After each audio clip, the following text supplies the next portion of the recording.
क्या हुआ। जब कैलाश पर्वत पर एक साधु चढ़ गया और उसने वहां जो देखा तो उसके भी पैरों तले से जमीन खिसक गई। दोस्तों, कैलाश पर्वत तिब्बत में स्थित है। इसकी ऊंचाई 6,638 मीटर है। यह दुनिया के सबसे ऊंचे पर्वत माउंट एवरेस्ट से 2,200 मीटर ही छोटा है। फिर भी अभी तक यहां कोई नहीं चढ़ सका है। धर्मगुरु इसके पीछे अलौकिक शक्ति को वजह बताते हैं, जबकि वैज्ञानिकों के लिए कैलाश एक रहस्यमयी जगह है।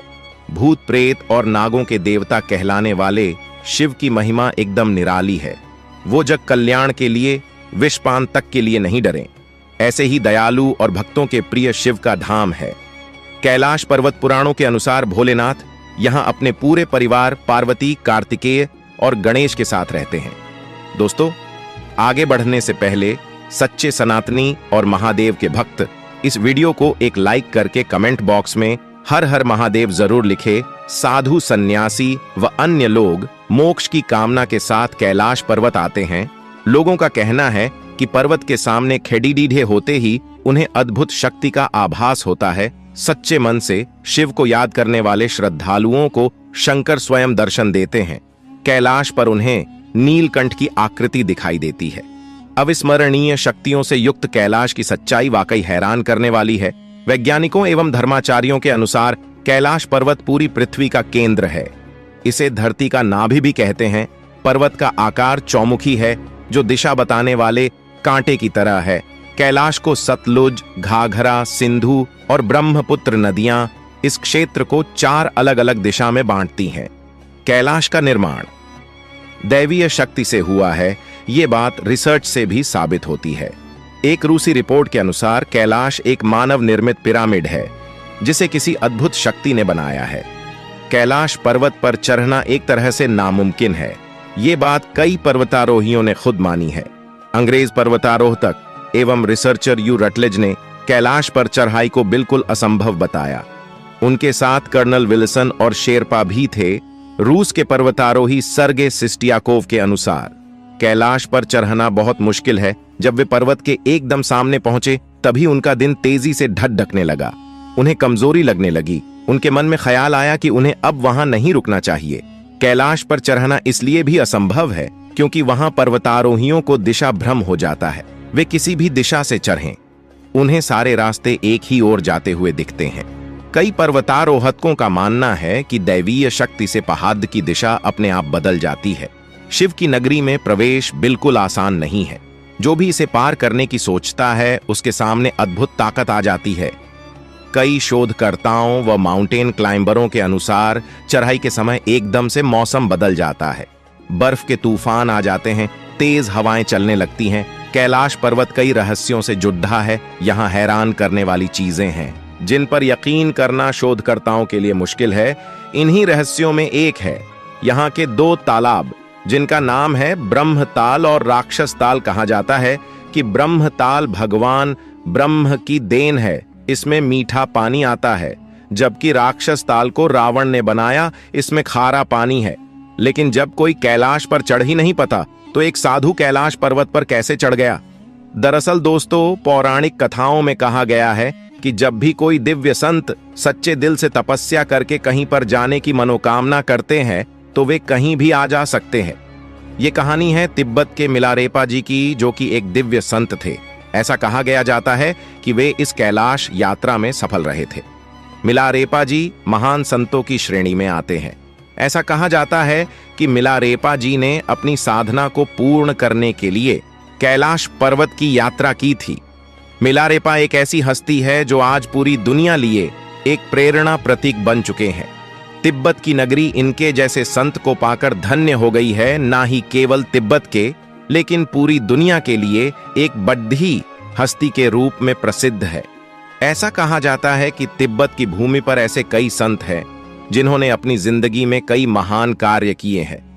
तिब्बत की धरती शिक्षण और मानवीय चेतनाओं के लिए समर्पित है।